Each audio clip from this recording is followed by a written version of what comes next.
ચકલીએ સદા માનવીને વફાદાર રહી સાથ નિભાવ્યો છે, ત્યારે માનવીની સંગાતથી ચકલીના નિકંદન માટે ખુદ માનવી જવાબદાર છે। માનવીએ ચકલીના ખોરાક, પાણી, આશરો માનવીએ ઝૂંટવી લીધો અને ચકલીના માળાની જગ્યા ઝૂંટવાઈ જતા ગરવીના વંશવૃદ્ધિ અશક્ય બની છે।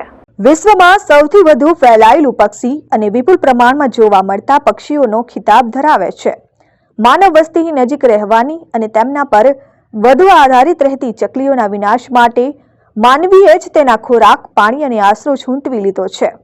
આપણે જ મોડર્ન લાઈફસ્ટાઈલમાં જીવી રહ્યા છે, તેણે વાસ્તવમાં આપણને પ્રકૃતિથી વેગળા કરી નાખતા તેની વરવી અસરો આપણી સાથે જોડાયેલા પશુ પક્ષી અને કુદરતના અન્ય તત્વો પર પડી છે। ચકલી કદમાં નાનકડું પક્ષી છે, પણ વિશ્વભરમાં ફેલાયેલું છે।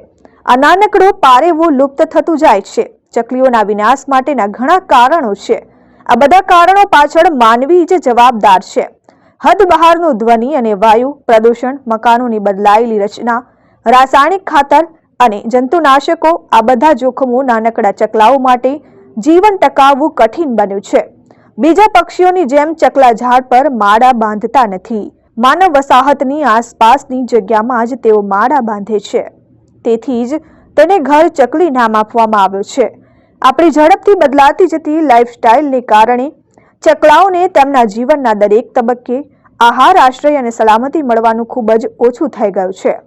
તેના અસ્તિત્વ પર ખતરો ઊભો થયો છે। ત્યારે આજે વિશ્વ ચકલી દિનની ઉજવણી કરવામાં આવી હતી, પરંતુ આપણી આસપાસ રહેતી અને ઘરની શોભા વધારતી ચકલીને બચાવવામાં નિષ્ફળ નીવડ્યા છે। ત્યારે આ નાનકડા પક્ષીના શોર બકોરને ફરી જીવંત કરવાના પ્રયત્નો હાથ ધરાય તે જરૂરી છે। Nature for ever society of India અને eco SYS action foundation of ફ્રાન્સના સહયોગથી 20 માર્ચ 2010થી વિશ્વ ચકલી દિનની ઉજવણી કરવામાં આવી રહી છે અને વિશ્વના 40થી વધુ દેશો આ ઉજવણીમાં સહભાગી બની ચકલીઓના સંવર્ધન અને એના ઉછેર માટે પ્રયત્નશીલ રહ્યા છે।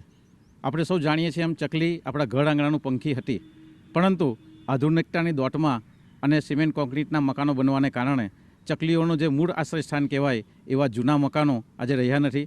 ત્યારે ચકલીઓ આપણે જોઈએ તો આપણા દેવી દેવતાઓના ફોટાઓની પાછળ, આપણા સ્વજનોની તસવીરની પાછળ માળા બનાવતી અને ઘર પરિવારના એક સદસ્યની જેમ ચકલીની સંભાળ રાખવામાં આવતી હતી, પરંતુ કાળક્રમે આ ચકલીઓ આપણાથી લુપ્ત થઈ રહી છે। આપણા વડવાઓ કે આપણા વડીલો આપણને ચકાચકીની વાર્તા દ્વારા જીવન ઉપયોગી ભાથું પીરસતા હતા।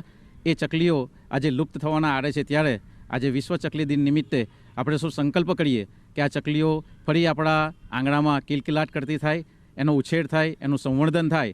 એ માટે આપણે ચકલીઓને માટે જરૂરી એવા વૃક્ષોનું વાવેતર કરીએ, ઘરોમાં માળા બાંધી શકે એ પ્રકારની વ્યવસ્થા કરીએ, એમને અનાજ અને પાણીની વ્યવસ્થા કરીએ તો ચોક્કસ ચકલીઓ ફરી પાછી આપણી આંગણાઓમાં કિલકિલાટ કરતી થશે।